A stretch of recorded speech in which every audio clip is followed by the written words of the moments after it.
Here are opportunities to be involved in ministry that goes beyond your typical limited kind of situations, that you can minister in whatever profession that you're in, whatever your location. But whatever you do, let the Great Commission be a part of this. I said, Lord, I need to be sharing my faith more. I said, would you give me some people to witness? Why did I say that? Everybody. I mean, I spent more time sharing my faith than to get my work done. One time I'm sitting down reading. It was called, What's So Amazing About Grace? There's a table, there's some people from a company, a marketing company or something, and then somebody gets out the seat and taps me, and he says, and then that whole table looks at me, and he says, what's so amazing about grace? I got a chance to at least to start on how to know Christ. And he says, could you pray for me? I need some prayer. I said, right here?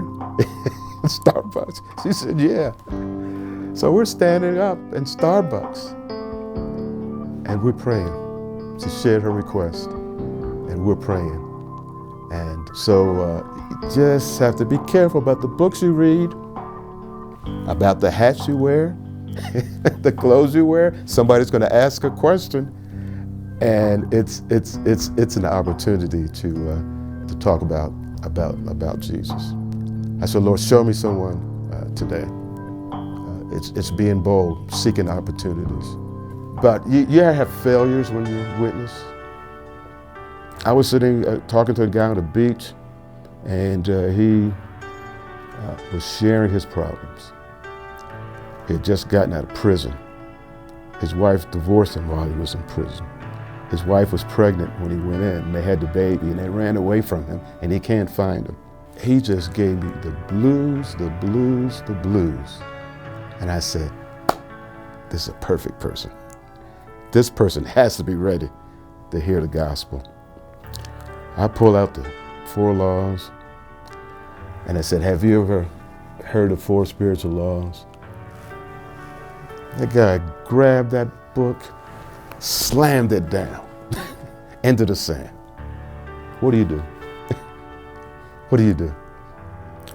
I just closed my eyes, bowed my head, and I prayed loudly for him, recalling the things that he shared with me. And after about 45 seconds, that guy grabbed my hand, and it was as if, I don't know, and he bowed his head. He was so angry, really angry. And when he I went to share the 4 laws, and he threw it down on the ground. It's not just being bold, but it's being open to the Holy Spirit of what to do next. And it's taking self off the throne and saying, God, this is yours. This is your work. And then listening to God, and God said, pray for him out loud.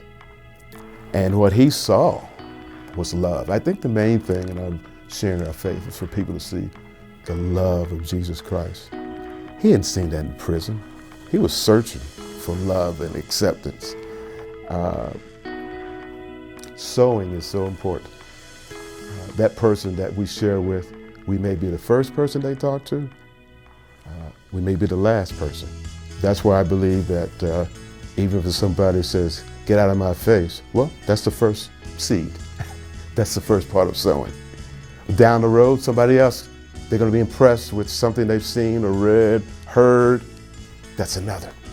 And then gradually they're going to get to the point as God's Spirit is working their life, where the person who shares, who actually sees that fruit, really, we don't know how many others are part of that process to talk about Jesus.